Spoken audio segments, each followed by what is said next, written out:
All right, welcome to the Tom Chenault Show. I'm Marianne Niehaus. I got Tony Chenault on here, and we are going to rock this Saturday. We've got a great guest, and it's a beautiful day. Tony, how are you doing?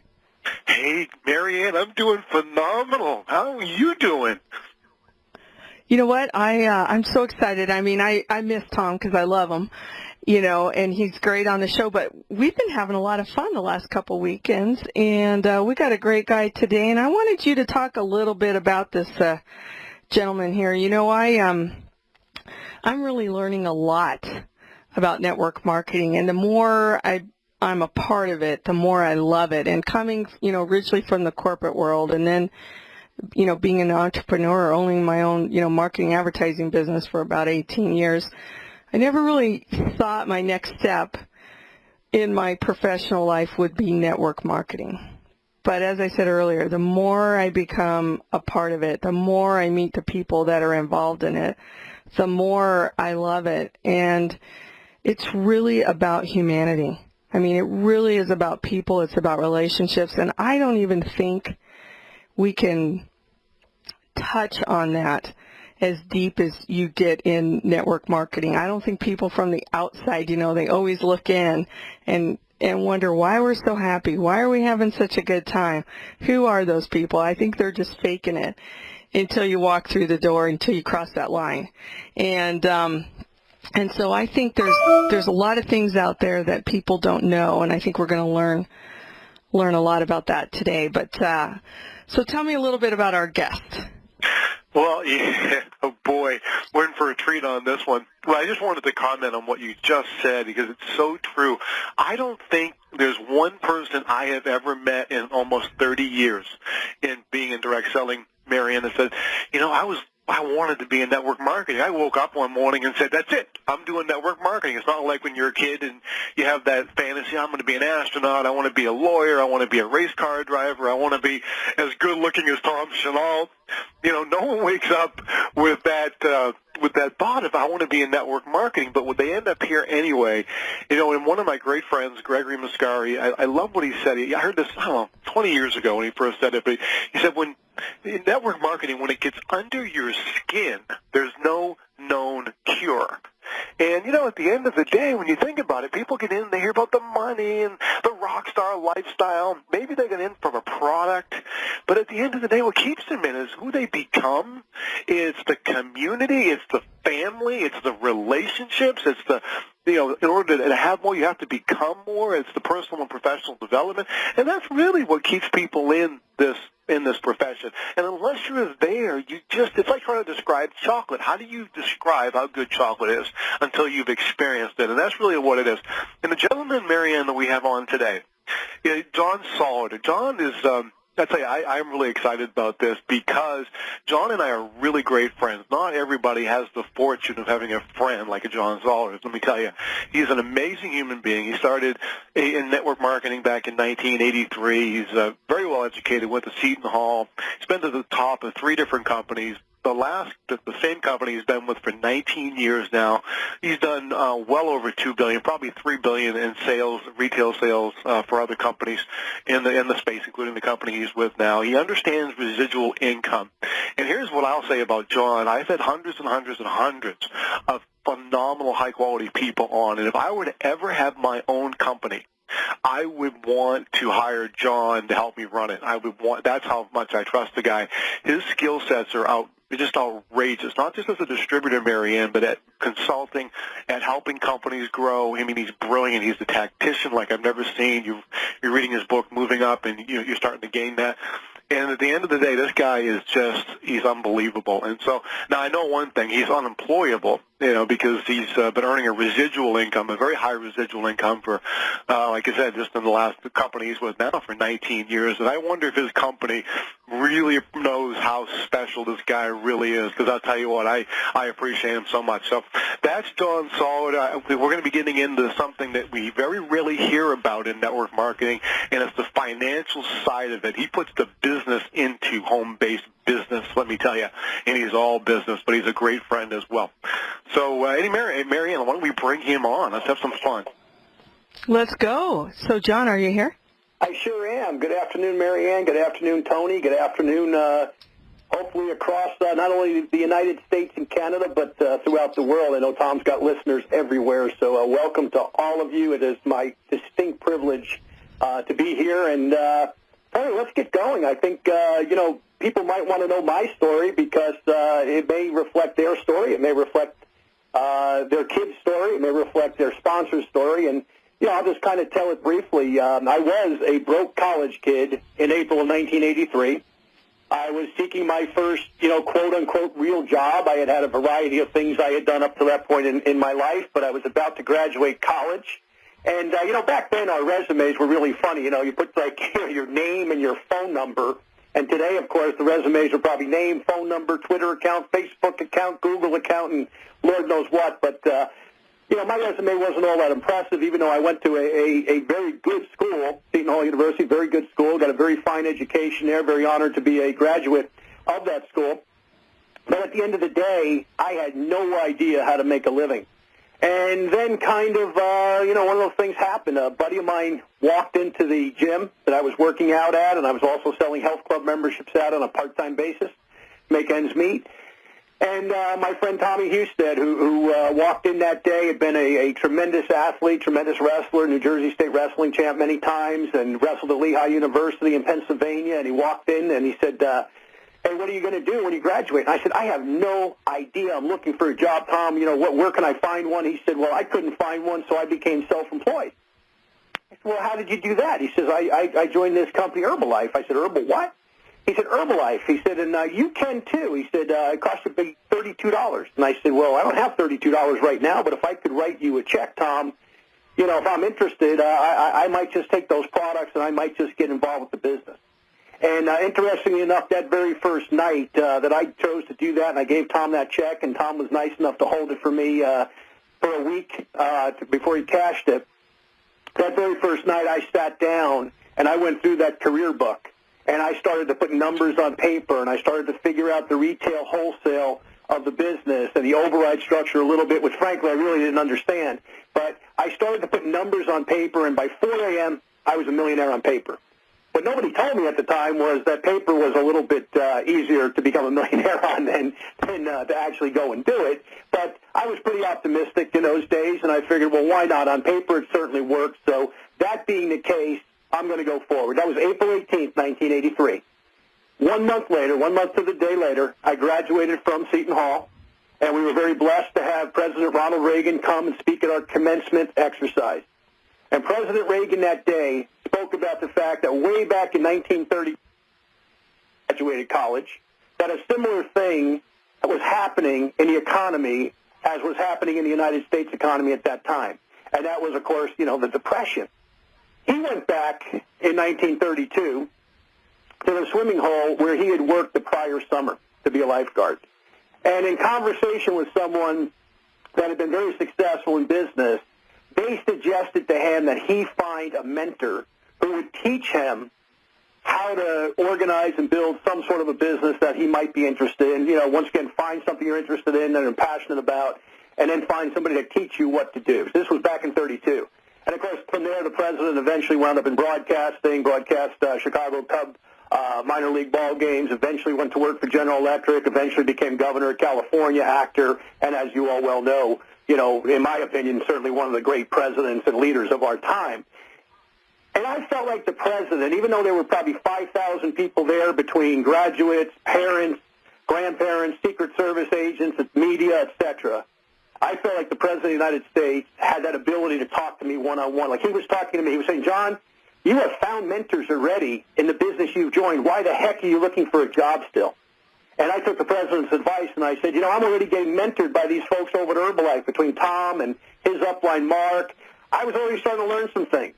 And then about 30 days later, June of 1983, I was invited up to Hartford, Connecticut. Took a ride up there with Tom and some other people in a falling apart old station wagon with a hole in the floor. And we drove up to Hartford, and I heard my first real mentor, a guy by the name of Larry Thompson that some of you are probably familiar with. And Larry said something that resonated with me to this day. And that was, for things to change, I had to change, and for things to get better, I had to get better. See, at that point in my life, I thought that to become wealthy or to become successful, that you either had to be born into it, you had to win the lottery, or you had to just have, been born under a lucky star. I didn't realize that the business could be learned. I didn't realize that if I had a burning desire for the business, that I could learn it from other people that already had accomplished what I wanted to accomplish. But when I heard Larry say that day, that for things to change, I had to change, and for things to get better, I had to get better, I realized that just like my education at Seton Hall, that I could learn this business. And at that point in time, that really acted as my first motivational speech of my life. Truly what happened was I said, why not me? And I wrote that in my little notepad that day, which I still have, by the way. I've kept my notes all these 30-plus years. And I said, why not me? With question marks after it. Why am I any different than any other people in this room today? I'm going to grasp this information. I'm going to have a burning desire. I'm going to go out and I'm going to work tenaciously. I'm not going to give up. I know I'm going to hear a lot of no's, but I'm not going to give up on this thing. I'm going to figure it out. And as a result of that, here we are 30-plus years later. I've had a tremendous life. More importantly, I feel like I've been blessed to be able to help a lot of other people to have tremendous lives in some cases, better lives in some cases, and most importantly, to pay their bills. That's what we'll talk about as we progress here. Back to you, Tony. Wow. That is awesome. Well, we do have, we're going to get into some great stuff. How much time do we have here before the break? Because I wanted to tell a real quick short...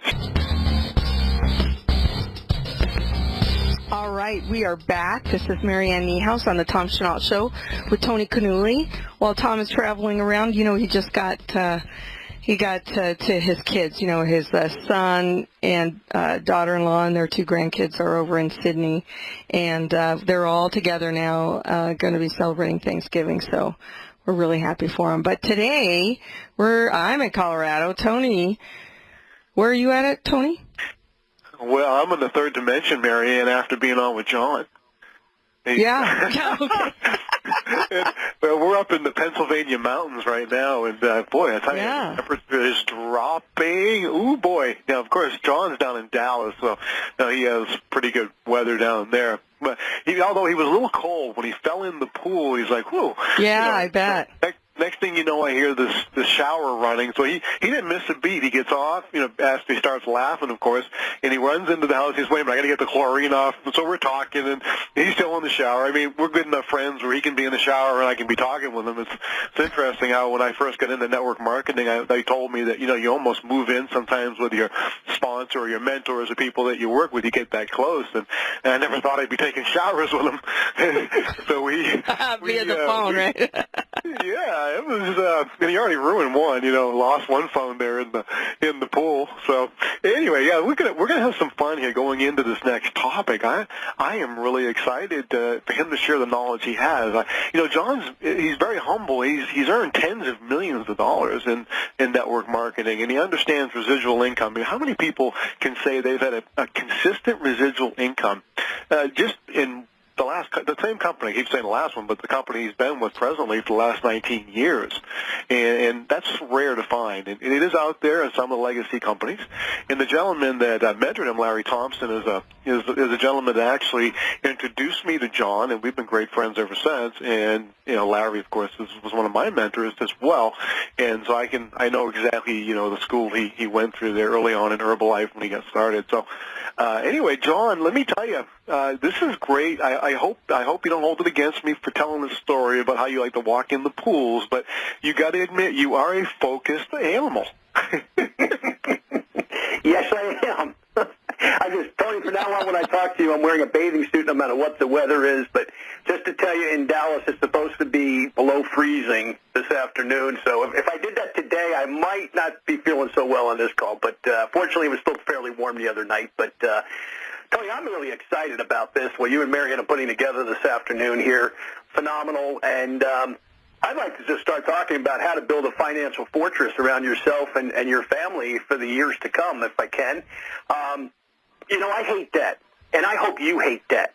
Debt is such a dangerous, dangerous thing for the American family or the Canadian family or wherever, once again, you happen to live. You can change my wording. But here in America, I've watched debt destroy marriages.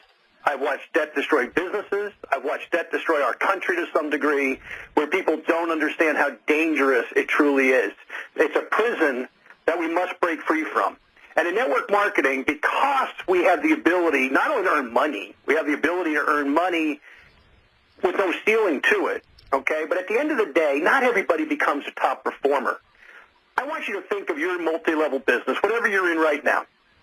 I want you to think of it as a vehicle to get you from where you are today to somewhere better. Just like if you got your car and you said, I'm going to go to the next town, you know where you're going, there's a destination, etc. So let's talk about that. I put together some very basic concepts. I'll go through them rapidly. Concept number one is to have an interest in interest. Here's how important interest is. And point A and point B, if you're taking notes, which hopefully you are. Poor people pay interest. Rich people earn interest. That's how fundamentally different it is. The poor pay it, the rich earn it. Which do you want to be? I would assume the latter. But once again, you have to have an interest in interest. You have to understand interest is very, very important to us as business people. The poor pay it, the wealthy earn it. Concept number two. A Timex tells the same time as a Rolex. Now, why do I say that? Years ago, I went out like a lot of network marketers, and I wanted to impress everybody, and I went out and I spent $3,000 on a beautiful Rolex watch. And about 2 weeks later, I forgot that I had bought it. I was in a rush to catch a flight out of Chicago. I left it in a hotel. I called the hotel, and needless to say, nobody ever found it. At that point in my life, I decided that I was going to buy a Timex, far less money. If I lost it, no big deal, could buy another. And then it told exactly the same time as that expensive Rolex. And I said, I'm going to start to take my money instead, and I'm going to start to put it into things that are going to help to build a financial fortress around myself and my family for the years to come. Concept number three, and we didn't have a chance to put this up, but I'm happy to send it to you. I'll give you all my email address. Oh, shoot, you know what? Hang on to that, John. We got to take... For credit cards. John, can you hear me? Credit cards. I'm sure you all have credit cards out there. And this hey, John. credit card system is Tony, really can you hear me? You plug in... Yeah, I can hear you. John? All right, we're going to take a quick break. Oh, okay, go ahead. So hang on. Keep that thought. I'm loving this. We'll be back in a few minutes, and we'll really dig more into it.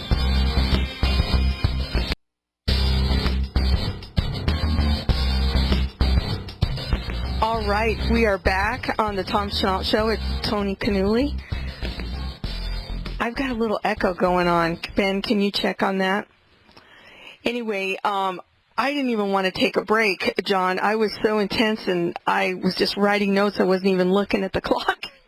So Me too. I know. I was like, what? Oh, it's time to take a break.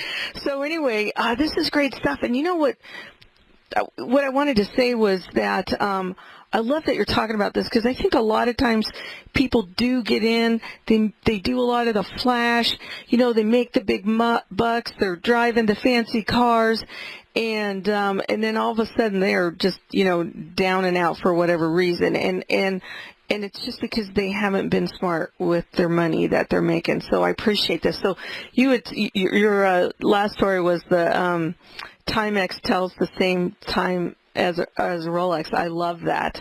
And so what's next? Well, here's what's next. Okay, concept number three. There's a little debt reduction tool that I can send anyone who cares to have it. I'll just give my email address twice real quick, and hopefully everybody's writing. It's J for John, and Solleder, Solleder, @AOL.com. And once again, J for John, Solleder, Solleder, @AOL.com. And if you didn't get that, just look on the flyer for this show. You'll see my book is on there too. But anyway, if you send me an email and just put in the the little box there that is for the debt application tool or something like that, I'll know it's not junk mail, and I'll send it over to you. And basically what this is where you can plug in your Visa, your MasterCard, your Amex bill, whatever it currently is, whatever the current payment that you're making on it consistently is, and we'll show you how many months it's going to take to pay it off, assuming that you don't add anything to it. However, if you were to make additional payments from your multi-level business, I'm going to tell you how to do that in a couple of minutes here, by the way, but if you were to make additional payments, let's just say an extra $200 per month towards a large balance, you're going to find it very rapidly. That bill goes from a lot of months to substantially less months. If it were $500 additional you could put in from your network marketing endeavors, boy, that bill's going to come down even quicker. So, you can play with that. You know what your bill is. Nobody's asking your financial information. It's something for you to use. So, once again, use that type of tool. It, once again, helps you to keep score of what it is that you're doing and why you're in business for yourself. And also, once again, you can't accumulate wealth until you eliminate debt. We have to eliminate the debt first before we can build the wealth. And I'm going to hopefully be able to tell you a little bit about that this afternoon. Concept number 4. Concept number 4 is what happens once you do pay off that debt. I realize there's some very successful people on the phone call here today, and the debt's paid. There are 2 goals that I believe we need to have. Number 1 is to establish what's called 529 C's for our children. If we have children that obviously haven't gone to college yet, if your kids are grown, the 529 C's aren't important. But if you have young kids, as I do, and I'm sure many of your listeners do, the 529 C's are tax-advantaged accounts that you could put money in today to let it grow for your child's education down the road. It doesn't matter the age of the child. If it's a baby, if it's a 10-year-old, whatever it happens to be, it's not too late to start. And once again, to motivate yourself from your network marketing activities to not only pay off the debts first, but then move to that second step of putting that money away in 529Cs so that when your son or daughter comes to you and they say, Mom, Dad, I got the grades, I did the hard work, I was a good student, I was a good kid, and I want to go to Harvard, I want to go to Yale, I want to go to Stanford, I want to go to wherever, whatever fine school they want to go to. The last thing a parent wants to do is look that kid in the eye and say, I didn't do my job, you did yours, you can't go. Go to community college and work at the local supermarket and let's see what happens. Not a bad thing if that's how you have to do it. But you as a parent do not want to have to be in that situation. The 529Cs exist for you to fund during your working years for your children's education. What about either if the kids are already grown, or what about you and your spouse? Your SEP retirement account. SEP is S-E-P, by the way. Stanley Edward Paul is what I'm saying here. SEP retirement account is a retirement account that is dedicated to people who are self-employed in the United States. And once again, it's a funding vehicle for your financial future to put that proverbial financial fortress around yourself and your loved ones. So once the debts are paid off, then we focus very, very tenaciously on establishing the 529Cs if you have kids, and or the SEP retirement account. And once again, if the kids are grown, don't need to worry about the 529Cs, but you do need to worry about the retirement account. And here's a note. Social Security will not exist down the road.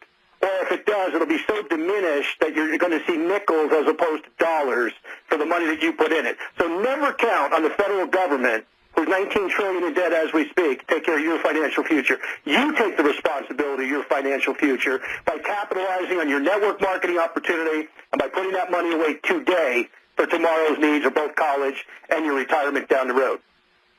The next concept, okay, concept number 5, as we'll call it, is to pay yourself first. Now, by paying yourself first, I realize we all have bills, so we can't just go, hey, I'm going to pay me and not pay anybody else. Let me just kind of give you how to spend $1. If you were to take 40% of your income and say, that's my tax liability, be it federal and state, 40%. So 40 cents out of every dollar doesn't belong to you, it belongs to the government. 30% would go for your overhead. That's your mortgage, your utilities, your cell phone bill, your life insurance, your health insurance, etc. That leaves 20% to actively build your business with, promote your business with, advertise your business, the business lunches, the conferences you go to, etc., etc. That would still leave about 10% to fund the 529Cs or the SEP account down the road, or if you're still in debt right now, to conscientiously pay off those debts, starting with the highest interest first, working to the lowest interest, okay? And once again, to get rid of the debt first, and then, of course, the 529Cs and the SEPs. And then finally, and Marianne, you tell me, do we need to take a break yet? No, you got about 7 more minutes. Ah, beautiful, because here's concept number 6, and you're going to love this one. Not as funny as me falling in the pool, by the way. But earlier this week, I was in Las Vegas, Nevada, with my wife and a good friend of mine, Mike Womack. We were at a powerlifting meet, something I'm involved with, one of my hobbies. And anyway, after the meet, we wandered into a restaurant at Bally's Hotel. It was between Bally's and Paris, actually. Anyway, at this burger establishment, the waitress handed us the menu, and I saw the 777 burger on there.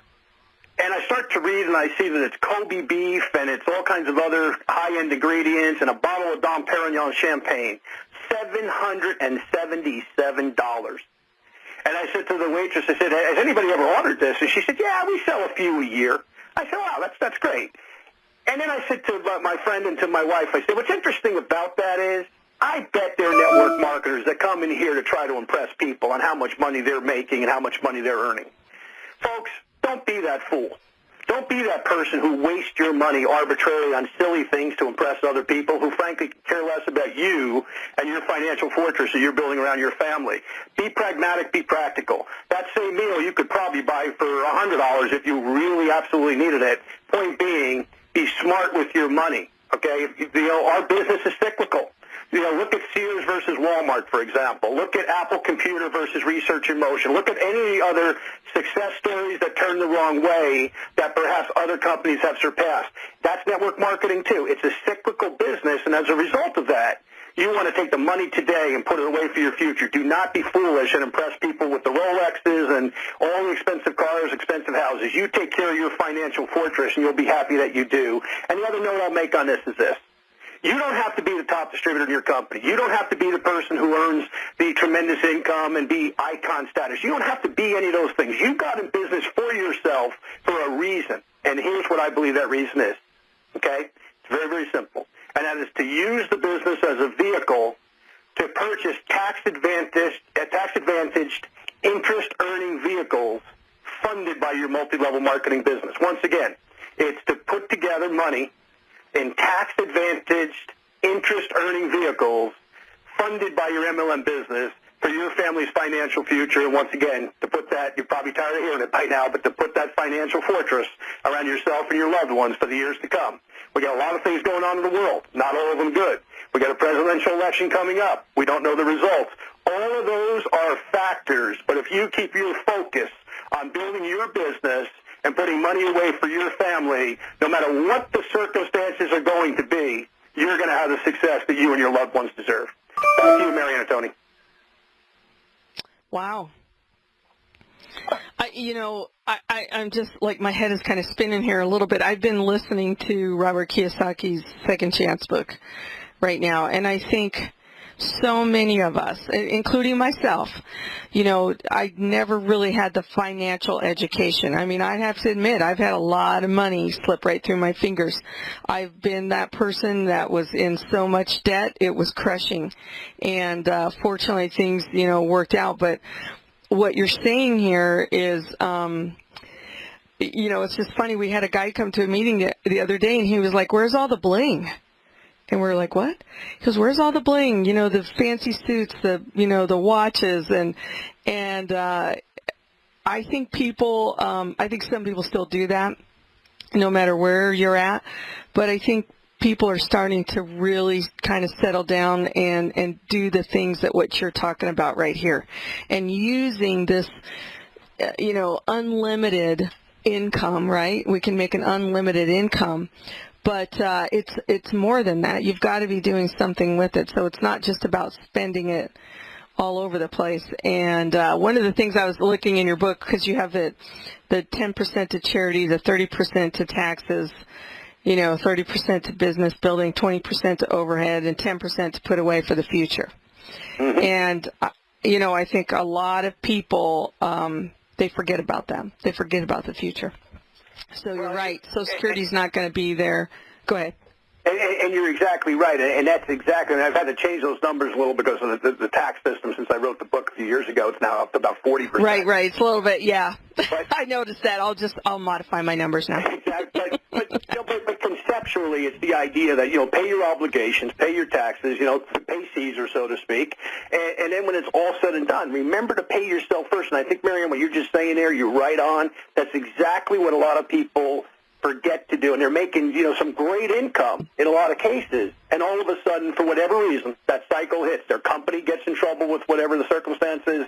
They leave the company. They decide to go to another, whatever the circumstances, and that income radically changes, and yet the lifestyle doesn't, the tax bill doesn't, the liabilities don't, the spending habits of the family don't, and all of a sudden they go from a financial success story to a catastrophe, and that's what I'm trying to help people to avoid. I have been for 3 decades now, to be pragmatic about their finances that they earn in the business so that there's something there that when it's all said and done, that there's something there for their hard labor. That's really what and 40%, John, to the federal government, and they call us a Ponzi scheme.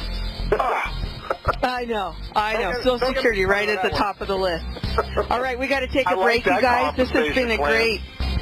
Yeah, right. It's been a great segment. We'll be back right after this. Tony Chenault, Marianne Niehaus on the Tom Chenault Show. We use mobile devices, right?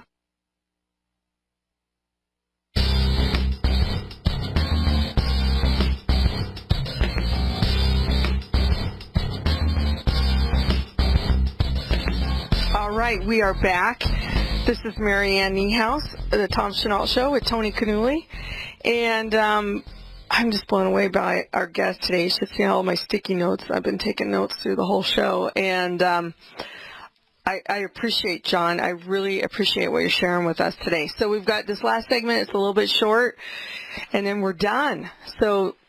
Marianne, this is really, really different. You do not hear this as a testament to you sitting there writing all these notes. And I'm happy to announce, just so everybody knows, the Ask a Champion, askachampion.com, which is going to be an educational platform wrapped around a community.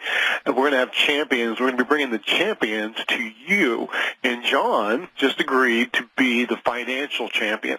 So he's going to be the guy in the community. Yeah, he's going to be the guy in the community that's going to be providing, because there's so much to this. I mean, you get into, I was joking about, I hope the government didn't hear me, but I was joking about the 40% kind of. And really, the reality is there's a lot to this. Taxes certainly are an issue. What you can do, and all kinds of legal ways of minimizing your tax risks. And there's